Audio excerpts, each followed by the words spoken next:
오늘의 주인공이신 우리 예수 그리스도께 다시 한번 큰 영광의 박수를 올리겠습니다.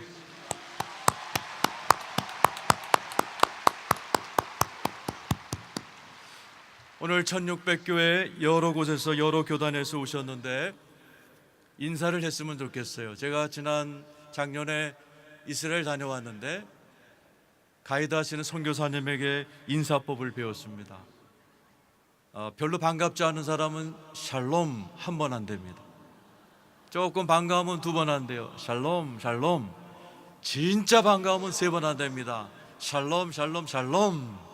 우리 좌우 옆에 계신 분 얼마나 친한 정도에 따라서 1번 해도 되고 2번 해도 3번 해도 좋아요. 서로 인사하시기 바랍니다. 샬롬 샬롬.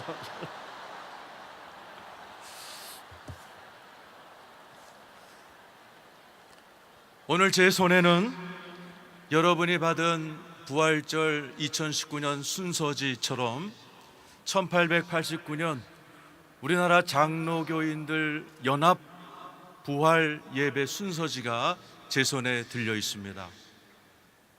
우리가 가진 거랑 다른 점은 순서지에 질의응답이 있다는 겁니다.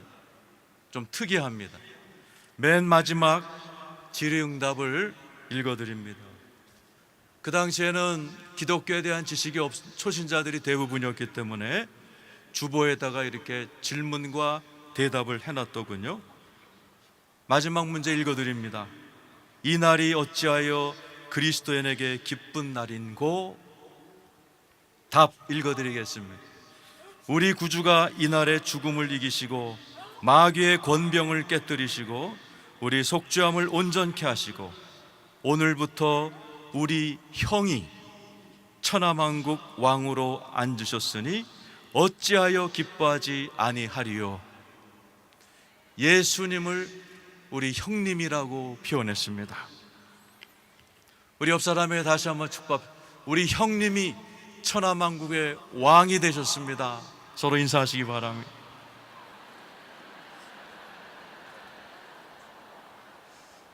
맞습니다. 우리 예수 그리스도가 부활하셔서 온 우주의 왕이 된 것 믿으시면 아멘. 사도행전 5장 30절에서 31절 같이 한번 읽어보도록 하겠습니다. 시작. 너희가 나무에 달아 죽인 예수를 우리 조상의 하나님이 살리시고 이스라엘의 회개함과 제사함을 주시려고 그를 오른손으로 높이사 임금과 구주로 삼으셨느니라. 아멘. 우리 예수님께서는 부활하셔서 대구에서도 서울에서도 부산에서도 미국에서도 영국에서도 전 세계의 왕으로 오늘 부활절날 영광과 존귀를 받고 계신 줄로 믿습니다. 왕 되신 우리 예수님께 다시 한번 영광과 존경의 박수를 올려드리겠습니다.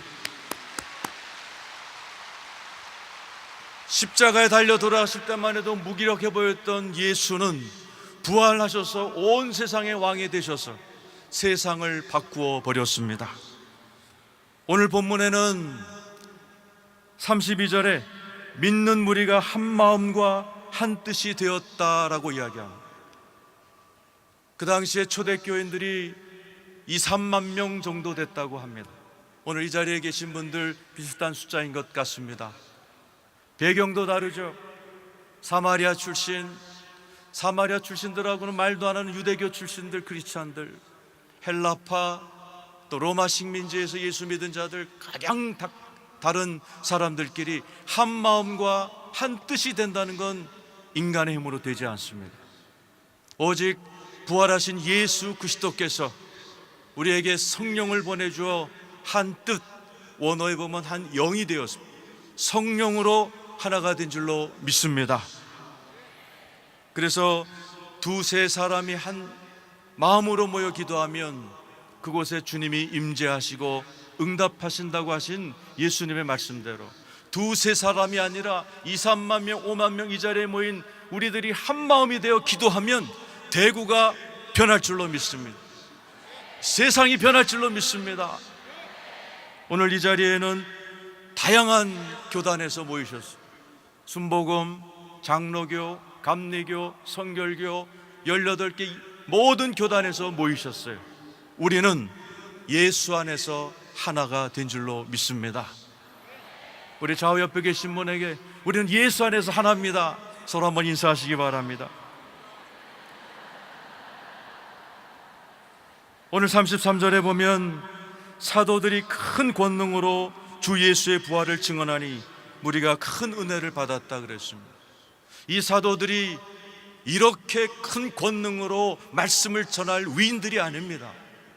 여러분들이 알다시피 3번을 부인하고 도망간 베드로를 비롯해서 의심하고 예수 그리스도를 믿지 않았던 도마부터 그 당시에 온천이었던 엠마오로 너무나 피곤한 몸을 이끌고 가던 엠마오로 가던 2 제자들부터 많은 사람들은 권능과는 거리가 먼 낙심한 모습들이었습니다. 그러나 우리 예수가 찾아오셔서 그들을 부활시키십니다. 예수 그리스도의 부활이 왜 중요합니까? 한 사람이 죽었다가 살아난 게 중요한 게 아닙니다. 고린도전서 15장 20절에 보면 예수 그리스도의 부활은 부활의 첫 열매입니다. 첫 열매란 말은 줄줄이 부활한다는 뜻입니다. 여기 계신 여러분, 천국에 가서 우리 주님이 주시는 영원한 부활의 옷을 입고 영생을 사실 걸 믿으시면 아멘 하시기 바랍니다. 그러나 부활이라는 뜻은 저 천국에서 부활도 중요하지만 그 당시에 더 중요한 의미는 이 땅에서, here and now, 이 땅에서의 변화가 중요했습니다. 아나스타시스라는 이 부활의 뜻은 이 땅에서 부활하신 하나님께서 재조정하고 온전케 만들고 바로 잡는다는 뜻이 있었어요. 그래서 이 당시에 수많은 사람들이 십자가에 죽으신 예수님의 속절없는 죽음을 보고 낙심하고 무너져 있을 때 부활하신 예수가 오셔서 그들을 오뚜기처럼 일으켜서 이 부활이란 단어를 영어 성경에서는 스탠딩 업, 누워있던 자들이 펄떡펄떡 일어나는 그러한 놀라운 부활이 일어났습니다. 오늘 이 자리에 계신 분에게도 그런 놀라운 역사가 일어나기를 축원합니다. 부활하신 하나님은 하늘에서도 땅에서도 사람들에게도 피조물에게도 모든 정치, 경제, 사회, 문화도 나라도 부활시켜주시는 능력의 하나님이신 줄로 믿습니다. 겨우 살린 게 아니에요. 큰 권능으로 말씀을 전했다 그랬어요. 이 권능이란 단어에서 나온 단어가 영어의 다이나마이트 같은 권능으로 3번 부인하고 도망갔던 베드로가 벌떡 일어나 설교할 때 3,000명이 예수를 믿는 역사가 일어나고 제자들이 땅끝까지 가서 복음을 전하는 놀라운 살아남과 회복됨이 일어난 것입니다. 오늘 우리 주님께서 이 자리에 계신 모든 분들에게도 놀라운 권능으로 여러분들을 부활시켜 주시기 원하시면 아멘 하시기 바랍니다. 권능으로 살아난 제자들이 예수의 부활을 전할 때 사람들이 큰 은혜를 받았다 그랬습니다. 예수의 부활이 무엇이길래 그것을 증거할 때 많은 사람들이 그렇게 놀라운 은혜를 받았을까? 오늘 여러분 각자 교회에서 목사님들로부터 예수 그리스도의 부활의 증거와 설교를 다 듣고 오셨습니다. 우리 예수 믿는 자들이 꼭 알아야 될 것이 십자가와 부활의 의미이지요. 로마서 5장 10절 같이 한번 보겠습니다. 시작. 곧 우리가 원수 되었을 때에 그의 아들의 죽으심으로 말미암아 하나님과 화목하게 되었은즉. 오늘 여기에 보면 그의 죽으심으로 말미암아 십자가지, 원수 되었던 우리가 화목하게 되었어요. 이 화목이란 말은 원수 되었던 우리들이, 하나님을 모르고 부정하던 우리들이 하나님과 화해하여 자녀가 된 것도 의미하지만 더 큰 의미가 있습니다. 화목이라는 헬라 카탈레조란 말은 교환을 의미합니다. 우리가 마땅히 죽어서 가야 될 지옥에 예수가 십자가의 죽으심으로 말미암아 거룩한 교환이 일어나 나는 생명으로 천국 가고 예수 그리스도는 고난을 받는 위대한 교환이 일어난 것이 십자가입니다. 그가 채찍에 맞음으로 우리는 나음을 받는 위대한 교환이 십자가에서 일어난 줄로 믿습니다. 그가 상함으로 우리는 마음의 평화를 누리는 위대한 교환이 십자가에서 일어나 저와 여러분은 원수였으나 십자가의 교환으로 말미암아 하나님의 끊을 수 없는 사랑을 받아 이 자리에 모여 하나님을 아버지라 부르며 경배하는 복된 자리에 오게 된 것 감사하시면 아멘 하시기 바랍니다. 오늘 10절 후반부에는 또 다른 말이 나오죠. 10절 5장 10절에 보면 그렇게 나오죠. 더욱 much more라고 되어 있어요. 더 있다라는 거죠. 그의 살아나심으로 말미암아 부활이죠. 구원을 받는 것이다. 이 살아남이란 것은 부활을 얘기합니다. 구원을 받습니다. 이 구원이라고 해석된 소조라는 헬라어는 예수 믿고 천국 가는 것만 의미하지 않습니다. 큰 의미가 있습니다. 그래서 히브리서에는 큰 구원을 잃어버리지 말라. 이 소조라는 구원, 예수 그리스도가 부활하여 우리에게 주신 그 구원은 큰 의미를 갖고 있습니다. 우리가 살다 볼 어려움을 당할 때 그 위험에서 구해주시는 것도 구원입니다. 영적 전쟁에 들어가 악한 영들이 우리를 공격할 때 부활하신 주님이 우리를 보호하시는 것도 구원입니다. 우리의 내면이 사탄에게 오랫동안 지배받으면서 원한이 쌓이고 울분이 쌓이고 이 안에 독과 한으로 꽉 차 있지만 그것을 평안으로 치유해 주시는 내적인 회복도 구원입니다. 이 구원은 전인 치유를 의미합니다. 우리 주님께서 치료하실 때마다 네 믿음이 너를 구원하였느니라. 그때 안진뱅이가 일어나고 장님이 눈을 뜨는 놀라운 역사 또한 구원입니다. 이 구원은 커다란 의미가 있었어요. 우리의 재정, 인간관계, 모든 삶의 모든 영역들이 다시 한번 일어나는 것을 구원, 바로 부활이 우리에게 이 큰 구원이라는 선물을 주신 것을 믿으시기를 축원합니다. 그래서 사도 바울은 성도들에게 기도하면서 하나님이시여 지혜와 계시의 영을 부어주시소 이들의 마음의 눈을 활짝 열어서 하나님이 이들에게 베푸신 능력이 얼마나 큰가 깨닫게 하십시오. 그 능력이 여러분 안에 역사하는 그 능력이 어떤 능력이죠? 에베소 1장 20절에 보면은 그 능력이 그리스도 안에서 역사하사 죽은 자들 가운데서 다시 살리시고 그랬어요. 여러분 안에 계신 능력은 예수 그리스도를 살리셨던 똑같은 능력이 여러분 안에 계신 거 믿으시길 축원합니다. 그 어마어마한 능력을 하나님이 우리에게 가르쳐 주시기 위하여 세운 것이 교회입니다. 에베소 1장 23절에 보면 교회는 그의 몸이니 만물 안에서 만물을 충만하게 하신 자의 충만이라 그랬어요.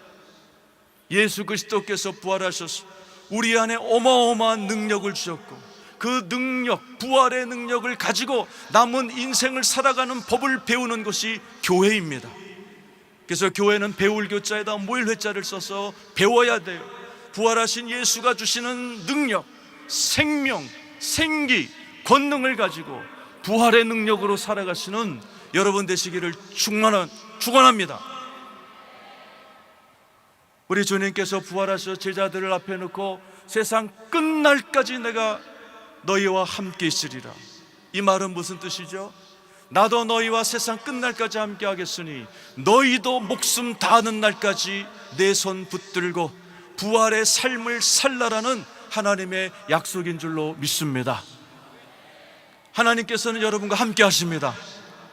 부활하신 능력은 여러분에게 생명을 주시고 생기를 주시고 생기를 주시고 여러분에게 소망을 주시고 능력을 주실 줄로 믿습니다. 그 능력을 매일매일 받으면서 살아가는 것이 성도들이 일평생 배워야 될 우리들의 과업입니다. 오늘 이 자리에 계신 여러분, 남은 인생을 세상 끝날까지 함께 하시는 예수의 손을 붙들고 부활의 능력으로 부활의 삶을 힘있게 살아간 여러분 되기를 축원합니다. 오늘 저는 우리 교회에서 한 분의 인생을 소개했어요. 올해 103세 되신 화가입니다. 김경기 화백이십니다. 이분이 103세인데 이달 4월 10일에 서울에서 전시회를 가져오셨어요. 커다란 그림만 그리는 분입니다. 커다란 그림을 그리기 위해서는 하루 종일 서 계셔야 되는데 103세이신 분이 수십 점의 작품을 만들어서 서울에서 전시회를 냈습니다. 기자가 물어봤어요. 화백님, 건강의 비결 좀 가르쳐 주세요. 이분이 이렇게 얘기했습니다. 저는 한 번도 건강을 위해 기도한 적이 없어요. 건강 달라 뭐 달라 기도는 수억 명의 다른 사람들이 합니다. 나는 그딴 기도 한 번 안 했습니다. 이렇게 기도했습니다. 제가 그 기도문을 적어왔어요. 하나님, 제가 비록 늙었지만 하나님께 영광을 돌리기 원하오니 좀 더 일하게 하옵소서. 이 기도를 할 때마다 하늘에서 힘이 주어지고 지혜가 주어져서 103세 되신 화백이 하나님의 힘으로 이번 달에도 전시회를 하는 그 삶이 부활의 삶이요 능력인 줄로 믿습니다. 세상 끝날까지 함께 하시고 그 주님께서 여러분에게 힘을 주시고 생명을 주시고 소망을 주시고 은혜를 주실 줄로 믿습니다. 우리 주님이 주시는 그 소망을 가지고 그 당시 평균 수명이 40밖에 안 됐던 그 시절에 사도 바울 67세 66세까지 달려갔어요. 2000년 전에 67세면 오늘날의 8, 90까지 어떻게 살았어요? 빌립보 3장 14절에 보면 나의 표대 하나님 주신 상급을 향하여 나는 달려가노라. 상상해 보세요. 100세가 가까운 바울이 오늘날로 계산하면 하나님의 표대를 향해서 달려가는 삶, 그것이야말로 부활의 삶인 줄로 믿습니다. 그래서 하나님께서는 하나님의 백성들은 늘 이렇게 부활로 살기 원하였어. 너의 자녀들은 장래일을 말할 것이, 너희 청년들은 환상 비전을 갖게 될 것이, 늙은이는 꿈을 갖게 될 것이, 하나님이 주신 꿈으로, 하나님이 주신 환상으로, 하나님이 주신 부활의 능력으로 여러분 마지막 호흡을 다할 때까지 달려가시는 여러분 되기를 축원합니다. 이렇게 부활을 증거했더니 성도들이 큰 은혜를 받았더라 그랬습니다. 큰 은혜를 받으면 어떤 일이 벌어질까요? 얼굴이 바뀝니다. 우리 옆 사람 쳐다보시면서 은혜 많이 받으셨네요 한번 인사하시기 바랍니다. 부활의 증거를 들은 초대교인들이 은혜 받아버렸어요. 은혜를 받았더니 은혜스러운 일들을 향합니다. 알다시피 이 당시엔 로마 식민지였습니다. 로마 사람들에게 이 초대교인들이 은혜롭고 친절한 행동을 하기 시작했습니다. 로마의 전염병이 돌았습니다. 로마 사람들은 다 죽을 걸 도망갔습니다. 그러나 부활의 신앙을 가진 사람들이, 크리스찬들이 그곳에 남아서 뒤치다꺼리 하면서 전염병을 무서워하지 않고 로마 사람들을 정성껏 돌봐주었습니다. 로마 사람들의 마음이 열리기 시작했어요. 로마 황제들은 나쁜 취미가 있었어요. 이런 원형 경기장에다 사자 풀어놓고 며칠 굶은 호랑이 풀어놓고 크리스찬들을 집어넣습니다. 그곳에서 많은 크리스찬들이 뜯겨 죽어가면서도 찬양을 하기 시작했어요. 기뻐하며 하나님께 영광을 돌리며 서로 격려했어요. 조금만 참으면 주님 앞에 우리가 갈 수 있어요. 자기들을 사지로 몰아드는 병사들에게 친절하게 환한 얼굴로 예수를 믿으라 복음을 전했어요. 여러분 어떤 일이 일어난지 아세요? 그 광경을 보던 지금 여러분들은 관중에 앉아있던 숨어있는 로마 크리스찬들, 로마 시민이지만 무서워서 시민권 뺏길까봐 예수 믿는 걸 숨기고 있던 그들 중에 이런 원형 경기장에 사륙이 일어날 때마다 관중석에서 예수 믿는 크리스찬 로마 시민권자들이 뛰어들기 시작했어요. 역사가들에 하면 평균 7명에서 8명씩 뛰어들어서 나도 예수 믿는다 같이 사자밥이 되기 시작했다고 해요. 그 숫자가 하도 많아지니까 로마 황제들이 안 되겠다, 로마 시민권, 로마 시민을 보호하자 갑자기 원형 경기장에 사자밥으로 만들어버리는 것이 사라져버렸어요. 이 당시에 로마는 성적인 타락이 극을 달해서 동성애가 판을 쳤어요. 황제들이 대부분이 동성연애자였습니다. 귀족들은 말할 것도 없었습니다. 그러나 자기들은 동성연애지만은 자기 자녀들만큼은 깨끗하고 거룩한 사위 며느리를 얻고 싶어 했어요. 어디 없냐? 깨끗한 남자 여자 없냐? 없습니다. 아무도 없냐? 있긴 있습니다. 누구냐? 크리스찬. 예수 믿는 크리스찬들이 이때부터 로마의 상류 사회로 시집장가를 가기 시작했어요. 100년, 200년이 지나면서 그들이 그들과 사이에 낳은 아이들을 복음으로 가르치고 기도하면서 100년, 200년, 300년이 되었을 때는 로마의 지도층 인사들의 상당수가 크리스찬이 되었어요. 313년 콘스탄틴이 이제 로마는 예수의 나라다 선포할 때 그 누구도 반항하지 않을 정도로 예수 그리스도가 로마를 뒤집어 버린 줄로 믿습니다. 이 자리에 계신 분들이 은혜를 받으면 대구가 뒤집어질 줄로 믿습니다. 대구가 거룩하게 될 줄로 믿습니다. 대구 시민들, 이 자리에 계신 크리스찬들이 은혜롭고 친절한 언행심사로 변화되면 93% 예수 믿지 않는 많은 사람들이 예수께로 돌아와 대구는 제2의 예루살렘이다, 하나님의 도시로 놀라운 변화가 있을 줄로 믿습니다. 마지막으로 34절에 보면 놀라운 말이 나옵니다. 그 중에 가난한 사람이 없으니. 가난은 나라도 못 고친다고 그러잖아요. 이 당시에 이 예루살렘의 50% 인구가 노예였습니다. 근데 그 중에 가난이 없어져 버리는 거예요. 어떻게 가능합니까? 나라님도 가난을 해결하지 못하는데 어떻게 가난한 자가 한 명도 없게 만듭니까? 예수 그리스도가 왕이 되셔서 다스리기 때문에 가능한 줄로 믿습니다. 부활하신 예수는 우리를 부활시키십니다. 바로잡습니다. 온전케 하십니다. 믿음의 주여 온전케 하신 예수를 바라보십시오. 예수는 우리의 영혼도 바로잡고 교회도 바로잡지만 경제도 바로잡을 줄로 믿습니다. 이사야 40장 30절 31절 같이 한번 읽어보죠. 읽겠습니다. 시작. 소년이라도 피곤하고 곤비하며 장정이라도 넘어지며 자빠지되 오직 여호와를 앙망하는 자는 새 힘을 얻으리니 독수리의 날개치며 올라감 같을 것이요 다른 박질하여도 곤비치 아니하겠고 걸어가도 피곤치 아니라. 많은 분들이 불경기다 뭐다 그래서 팍팍 쓰러집니다. 자살도 합니다.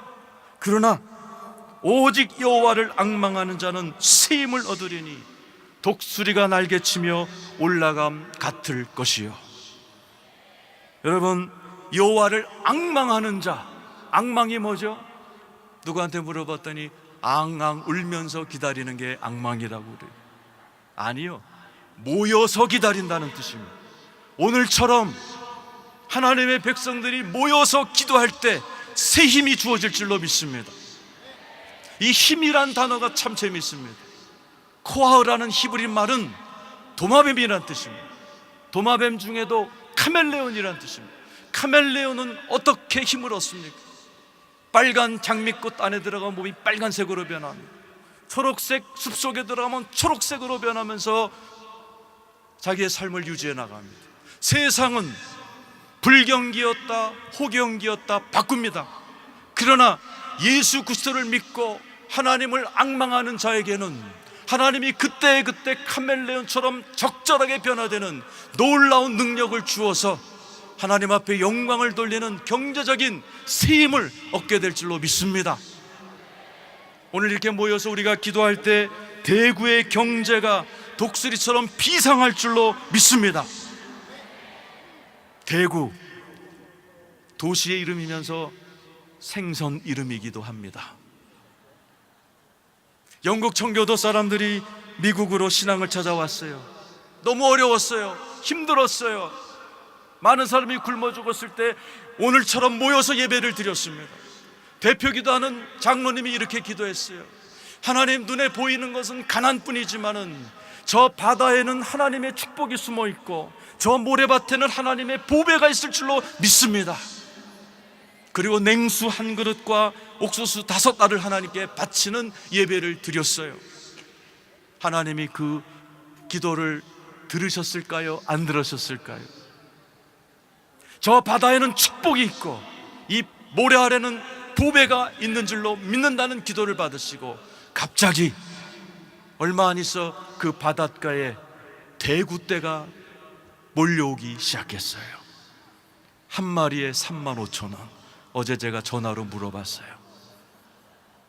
유럽의 귀족들이 제일 좋아하는 생선 대구, 커드, 그것을 수출하여 엄청난 돈을 얻게 됩니다.